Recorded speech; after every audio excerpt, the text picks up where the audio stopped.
Les invito a que vayamos a la carta de Santiago en el capítulo 1. Qué molesto es aconsejar a una persona en cualquier cosa y que siempre le responda a uno, sí, ya sé, pero no lo hace. Pero ¿saben qué es más molesto que eso? Que uno sea esa persona. Y en Santiago, capítulo 1, versículos 22 al 27, vamos a estar hablando sobre una persona que es completamente diferente a lo que acabo de decir. Santiago, capítulo 1, versículos 22 al 27. No se contenten solo con escuchar la palabra, pues así se engañan ustedes mismos. Llévenla a la práctica. El que escucha la palabra, pero no la pone en práctica, es como el que se mira el rostro en un espejo y después de mirarse se va y se olvida enseguida cómo es. Pero quien se fija atentamente en la ley perfecta que da libertad y persevera en ella, no olvidando lo que ha oído, sino haciéndolo, recibirá bendición al practicarla. Si alguien se cree religioso, pero no le pone freno a su lengua, se engaña a sí mismo y su religión no sirve para nada. La religión pura y sin mancha delante de Dios nuestro Padre es esta: atender a los huérfanos y a las viudas en sus aflicciones y conservarse limpio de la corrupción del mundo. Acompáñenme a orar, por favor, Padre. Te rogamos que nos ilumines, nos enseñes, nos hables, que no seamos solamente oidores de la palabra, Señor, sino que también seamos hacedores de ella. Te lo rogamos, Señor Jesús. Amén. La primera vez que prediqué acá, fue un día que no puedo olvidar ese día. No tenía traje para predicar y me tocó ir a conseguir un traje prestado. Por falta de uno conseguí dos, uno que me quedaba grande y era negro y otro que era de color más o menos habano y me quedaba muy bien, quedaba apenas. Resulta que me puse el traje color habano y mi esposa me sirvió el desayuno, yo estaba feliz y me regué el chocolate encima. Me dio muchísimo mal genio, pero también me dio muchísima preocupación porque iba sobre el tiempo. Y entonces miré el reloj, me tocó ponerme el traje negro, grande, el que no se me veía bien. Me lo puse, me miré rápido en el espejo, cogí, miré el reloj, dije, no, estoy de afán, me toca irme. Cogí mi Biblia, los apuntes, salí corriendo y me di cuenta que no me había quitado las medias del otro traje. O sea que tenía un traje negro grande con unas medias color habano. Yo me engañé a mí mismo diciendo, nadie lo va a notar. Pero cuando me senté ahí, no lo pude ocultar. Las medias color habano se veían, el traje grande se me veía ridículo y fue una experiencia inolvidable. Pero, ¿qué tal si ese es nuestro carácter? Cuando nos acercamos a la Biblia y nos damos cuenta de lo ridículos que nos vemos. Y nos engañamos a nosotros mismos diciendo, nadie lo va a notar. Pero pasan unas horas y todos se dan cuenta de nuestra falta de comunión con el Señor, ¿verdad? En el versículo 25 dice, en el versículo 25 dice, pero quien se fija atentamente en la ley perfecta que da libertad y persevera en ella, no olvidando lo que ha oído, sino haciéndolo, recibirá bendición al practicarla. En el texto que vamos a leer hoy, vamos a encontrar los principios de un verdadero hacedor de la palabra. El primer principio que encuentro es que el hacedor de la palabra es el que se mira atentamente. Santiago hace una comparación entre un creyente diligente y un creyente negligente. Es decir, entre un oidor y un hacedor de la palabra. El oidor de la palabra es aquel que le gusta escuchar sermones. Es más, podría trazar perfectamente cualquier tema de la Biblia y aún así seguirá siendo un oidor de la palabra. Y ustedes se preguntarán, ¿cómo es que una persona que le gusta escuchar la palabra, que sabe de la palabra, es solamente un oidor?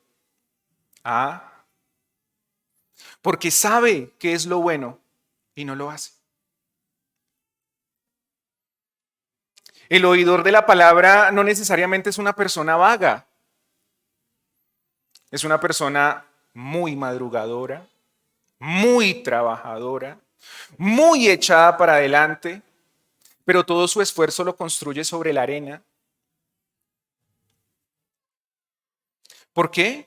Porque su fundamento, aunque dice que es el Señor, no lo toma en cuenta en sus decisiones. No lo toma en cuenta en sus acciones. Y por eso es un oidor solamente. La forma que el oidor de la palabra tiene es deslizarse hacia el pecado. Porque sabiendo qué es lo que Dios quiere, no lo toma en cuenta. El oidor no guarda las palabras de su Señor. Y aunque le dice Señor a nuestro Dios, no hace lo que Él dice. El oidor de la palabra empieza a creer que solamente unas muy pocas personas van a ser dichosas.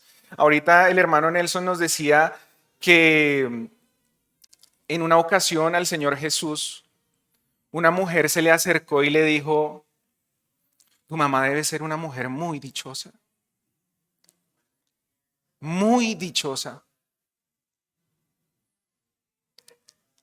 El haber podido llevarte en el vientre, haberte dado pecho. Y el Señor Jesús le dijo, no, no, no. Al contrario, los que son verdaderamente dichosos son aquellos que escuchan la palabra y la hacen. La vida del oidor de la palabra está llena de azotes, porque sabe la voluntad de su Señor y no la hace. ¿Cuántas veces nos hemos metido en problemas por ser altaneros, por ser groseros, cuando hemos oído que la palabra nos enseña a ser pacificadores? ¿Cuántas veces hemos lastimado y herido a las personas que nos aman por puro orgullo, por puro egoísmo, cuando el Señor nos enseña a perdonar, a entregarnos desinteresadamente? El oidor de la palabra se siente avergonzado y ese es su azote. Pero hasta aquí el oidor. Ahora pensemos en el hacedor de la palabra. El hacedor de la palabra es el que se mira atentamente en el espejo. Aquí la frase que usa Santiago describe a una persona que se fija atentamente. La idea es que alguien se inclina para ver mejor una cosa. Una mujer cuando se está maquillando no se para a 1 metro de distancia del espejo. ¿O sí? No. ¿Qué hace la mujer? Se acerca al espejo. Se mira la cara, se mira las cejas, se mira las pestañas, se mira la boca, se mira los pómulos, se mira aquí, se mira allá. Y cuando descubre qué es lo que no está bien, ¿qué hace? Se inclina más y lo arregla. Hermanos, esta es la idea de esta palabra. Que nos acercamos a la palabra no a 1 metro de distancia, sino que nos acercamos. Y cuando nos miramos fijamente, nos inclinamos. Y cuando nos inclinamos, nos retocamos. Hermanos, la idea acá es inclinar nuestro duro cuello, inclinar nuestra soberbia, inclinar nuestro orgullo, doblar nuestro cuello, ese duro cuello. Esteban le dijo a los hombres que lo iban a apedrear: ustedes desde siempre han sido así, duros de cuello, duros de cuello. Hermanos, inclinémonos ante la palabra, fijémonos en la palabra. Cuando nos inclinamos ante la voluntad de Dios, reconocemos nuestra debilidad. Nos damos cuenta que no es en nuestras fuerzas, hermanos. Esto no es un sermón moralista en el que les voy a decir tienen que hacer y tienen que hacer y tienen que hacer. No, hermanos. No es en nuestras fuerzas. Estamos frente a la palabra y aquí es donde reconocemos nuestras debilidades. Hermanos, ¿ustedes creen que practicar la palabra siempre nos da gozo apenas la hacemos? No, porque está luchando nuestra alma. Están luchando nuestras pasiones. ¿Es fácil quedarse callado cuando lo insultan? No. Y usted dice, voy a obedecer la palabra, pero por dentro usted está que se estalla. No, hermanos. Cuando nos inclinamos ante la palabra, reconocemos que somos débiles. Reconocemos que nuestra victoria está en Cristo, que nuestra fuerza está en Él, que si podemos hacer algo es porque Él nos da las fuerzas, porque Él ha puesto su espíritu. No es por nuestras fuerzas. Cuando eres un hacedor de la palabra, eres diligente en guardar lo que has oído y tienes confianza que tu salvación está en el Señor.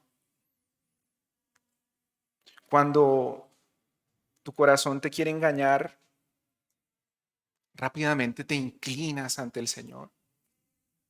Reconoces tu debilidad y dices, no me voy a inclinar ante este vicio.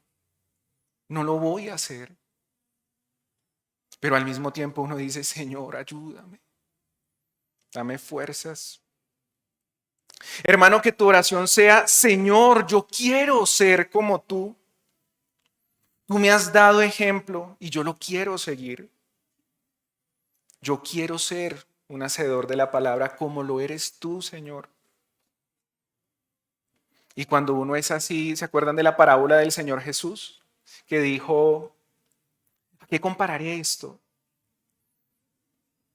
Y dice,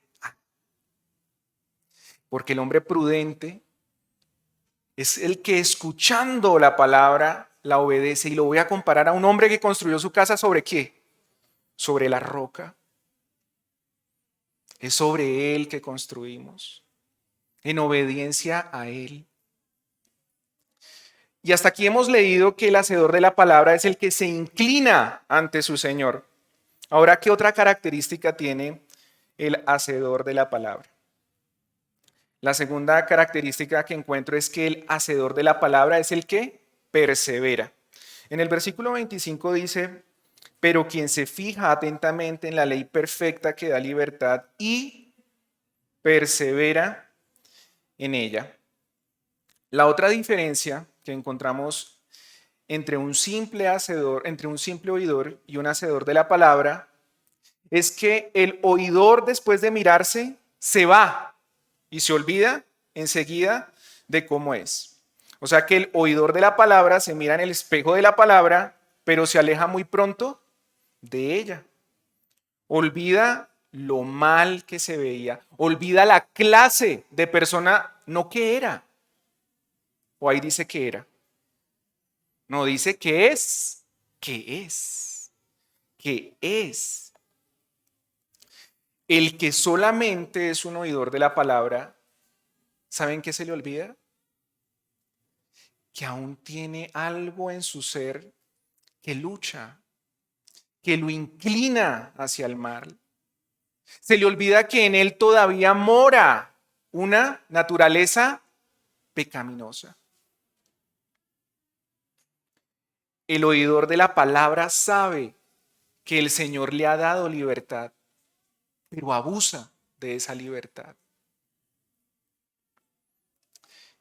Le gusta caminar por lugares peligrosos. Le gusta caminar cerca de los límites del pecado. ¿Será que sí? ¿Será que no? Se parece a nuestros hijos chiquiticos, ¿verdad? No cojas eso y se acerca.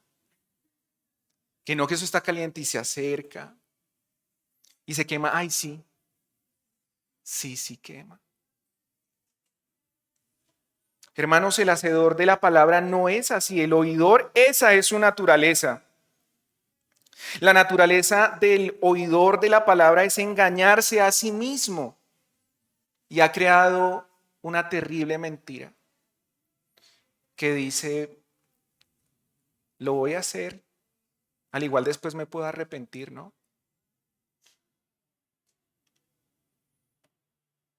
El oidor olvidadizo se acerca a la Biblia como si fuera una clase virtual aburrida.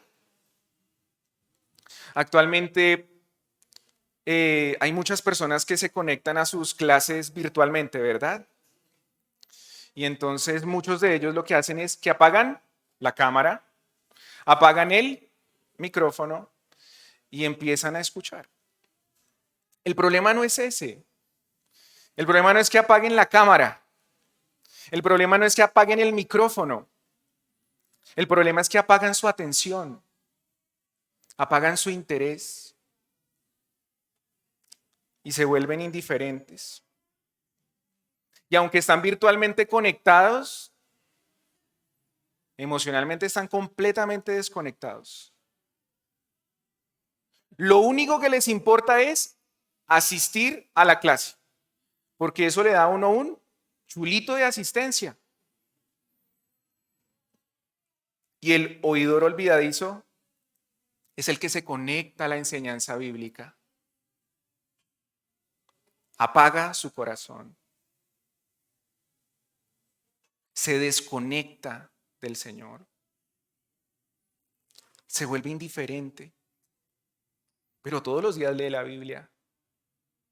Solo por cumplir la asistencia. Pero el hacedor de la palabra es aquel que persevera.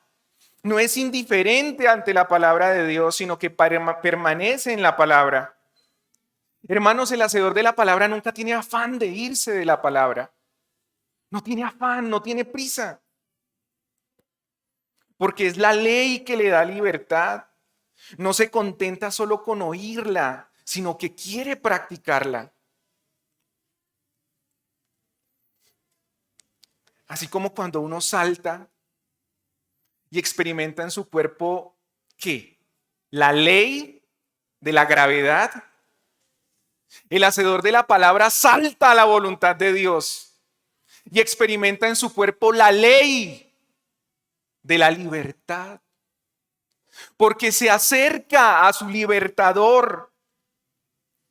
Y es que Cristo nos libertó para que vivamos ¿en qué? En libertad y pudiéramos que permanecer firmes para no tener que someternos nuevamente a la esclavitud del pecado.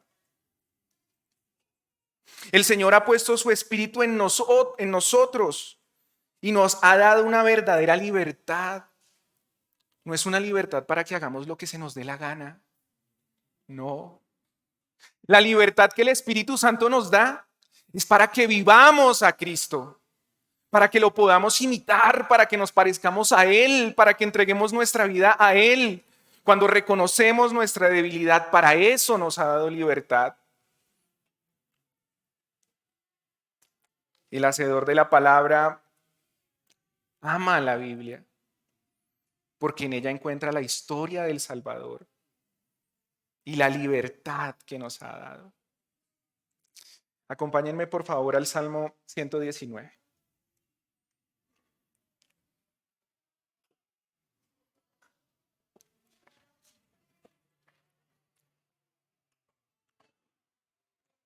Hace unos años con las niñas, estaban por dormirse y resulta que les dije, les voy a leer un pasaje corto de la Biblia.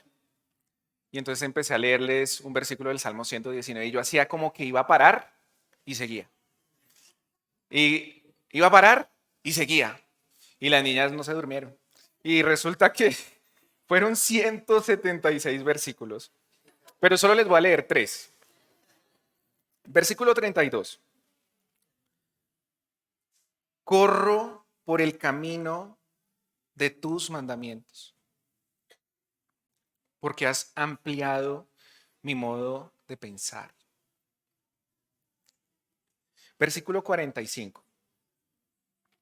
Viviré con toda libertad, porque he buscado tus preceptos. Versículo 96.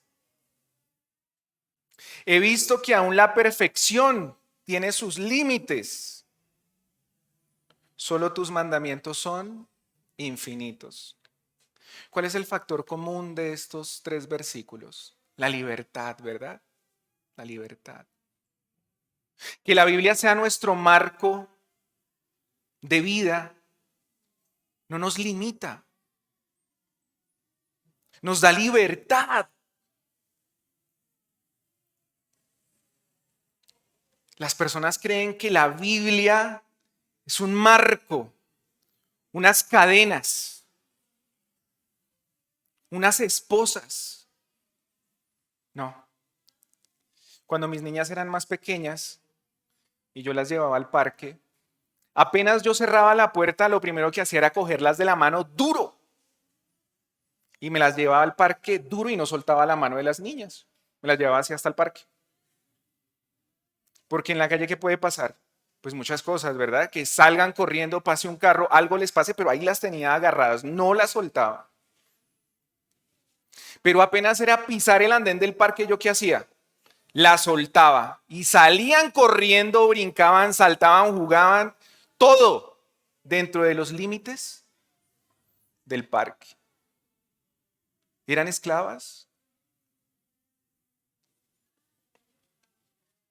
Vivir en la palabra no nos limita.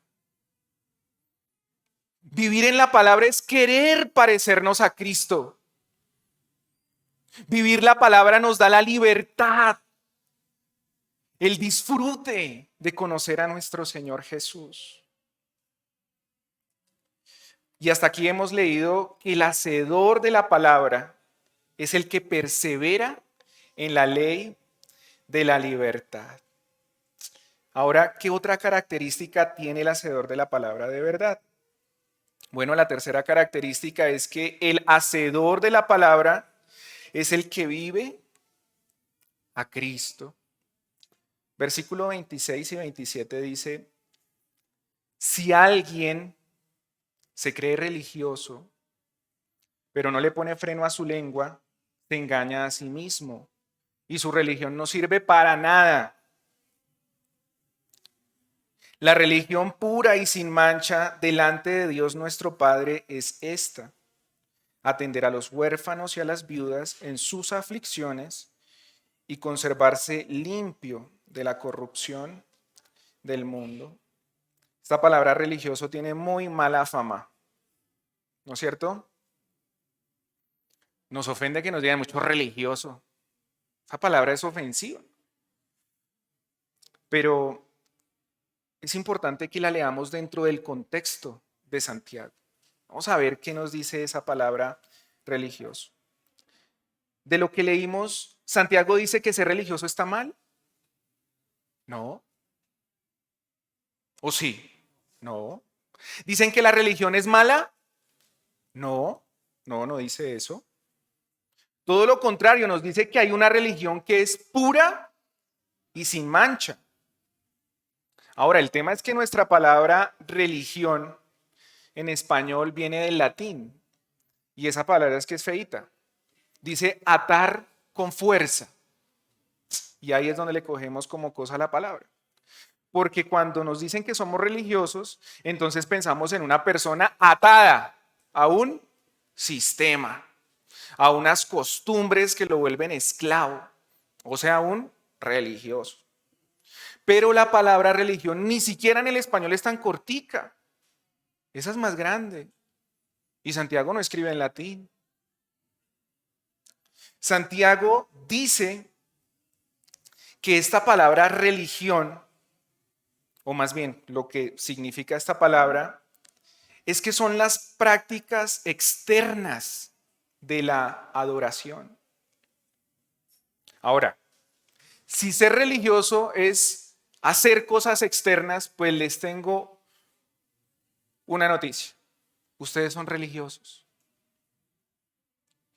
¿Los ofendí? ¿No? ¿Un poquito? ¿Sí? ¿El que les diga religiosos? Bueno, les voy a hacer una pregunta a ver si son o no son religiosos.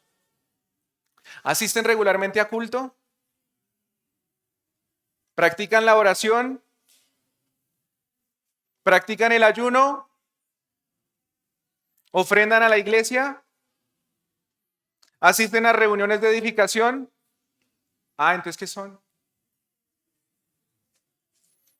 Todas estas acciones son prácticas externas de nuestra fe. ¿Pero están mal? No. Entonces, ¿qué es lo que está mal? Lo que está mal es que practiquemos todas estas cosas y no amemos a nuestro hermano aquí. La falsa religión es practicar todo lo que es correcto sin amor. Y ustedes me van a decir, no, Camilo, mire que acá se equivocó porque es que la Biblia dice, no el que no ama a su prójimo, dice el que no le pone freno a su lengua. Querida iglesia, ¿ustedes creen que el problema de nosotros lo tenemos en la lengua? El problema nuestro está en el corazón. Y lo manifestamos ¿con qué? Con nuestra lengua. Así que la religión que practica una persona que solamente es oidor de la palabra es una religión inútil, inoperante. Es una religión que no sirve para nada porque no le sirve a nadie. Lo único que hace el oidor de la palabra al practicar la religión, ¿saben qué es? Aliviar su culpa.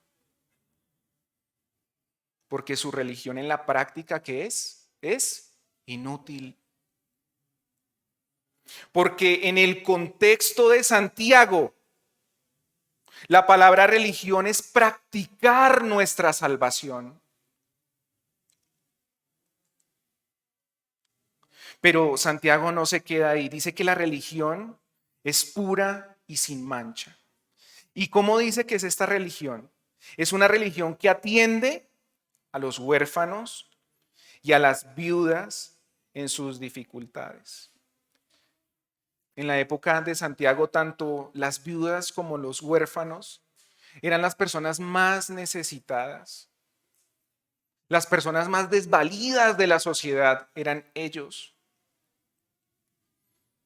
Lo cual nos enseña, hermanos, que nosotros, la iglesia, debemos ayudar a los más débiles de nuestra sociedad. Porque la iglesia, hermanos, es el organismo transformador de nuestra cultura. No un gobierno, no un caudillo, la iglesia. Pero hermanos, no es ayudar solo a la sociedad, sino mayormente a los hermanos en la fe. Si nosotros no ayudamos en nuestra sociedad, no ayudamos a nuestros hermanos en la iglesia, nuestra religión es ¿qué? Inútil, inoperante, ineficaz. Pero el hacedor de la palabra también se conserva limpio de la corrupción del mundo. Hermano, escúchenme bien. No se aísla del mundo. Dice que el que se aísla del mundo, no. El que estando en el mundo no se corrompe en el mundo. El que se mantiene limpio del mundo. Aquí Santiago usa la palabra mundo en el modo de un sistema gobernado por Satanás. Y este sistema es malo. El sistema del mundo no toma en cuenta a Dios para nada. Por eso es que es malo. Y cuando uno empieza a adoptar, a tomar el sistema del mundo, pues uno se vuelve inmediatamente en enemigo de Dios.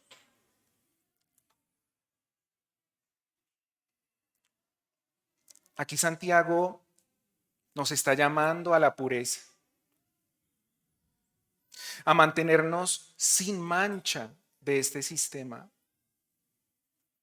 ¿Saben por qué? Porque este sistema busca la autoexaltación. Es el sistema que busca el bienestar personal por encima del de los demás. Es un sistema que solo le interesa el presente porque no existe el futuro. No hay eternidad, no hay Dios. Ese es el sistema del mundo. La enseñanza fundamental del mundo es que tú eres lo más importante. Vive el presente. Sé feliz. Y es que es atractivo, ¿no es cierto? Claro. Haz lo que quieras. Solo lo que quieres. Lo que no quieres, no lo hagas. Disfruta de la vida. Disfruta el presente. Pero, hermanos, pensemos un poco en eso. Si eso fuera cierto, ¿esta no sería la mejor de las culturas? ¿No saldríamos a las calles felices con nuestro celular? ¿No seríamos dichosos montar bici, ponernos nuestros audífonos, sacar el reloj, el celular y decir, estamos en una cultura que hace lo que quiere y por eso somos felices? ¿Verdad que vivimos eso acá en Bogotá? O sea que eso es una mentira. Haz lo que quieras, vive el presente, sé feliz.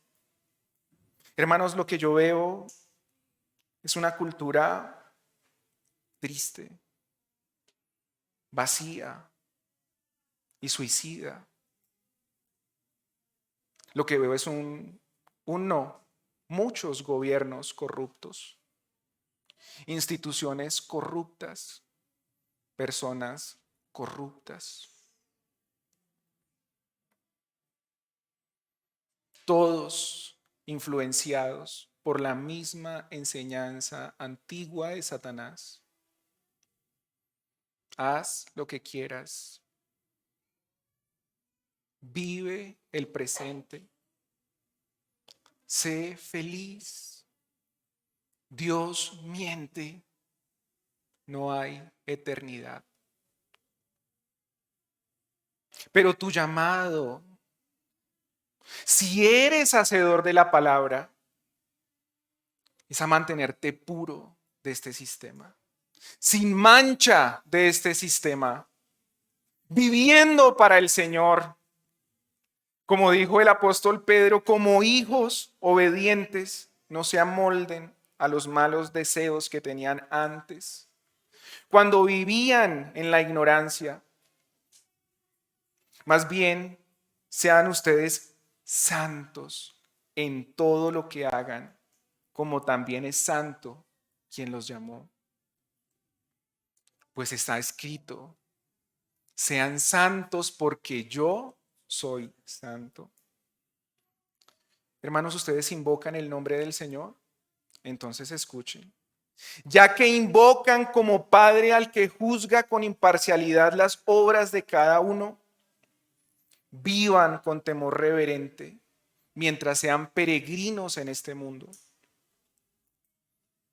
Como bien saben, ustedes fueron rescatados de la vida absurda que heredaron de sus antepasados. El precio de su rescate no se pagó con cosas perecederas, como el oro o como la plata que tanto valoramos, sino con la preciosa sangre de Cristo, como de un cordero, escuchen esto, sin mancha y sin defecto. Santiago dice que vivamos sin mancha. Sin mancha como quién, como Cristo. Ese es el llamado que nos hace hoy Santiago. A vivir en este mundo como Cristo vive en este mundo. No aislado, no indiferente. Ese no es el ejemplo de nuestro Señor. Él dio descanso al que estaba cansado. Él dio pan al que tenía hambre. A la mujer que tenía sed le dio de beber. Al perdido le dio esperanza. Tu meta, hermano, hermana que me escuchas, es decir, como tu Señor. Yo hablo conforme a todo lo que el Padre me ha enseñado. El que me envió está conmigo. No me ha dejado solo, porque siempre hago lo que le agrada. ¿Quieres vivir así? Hermanos, el hacedor de la palabra se fija en la palabra. El hacedor de la palabra persevera en la palabra.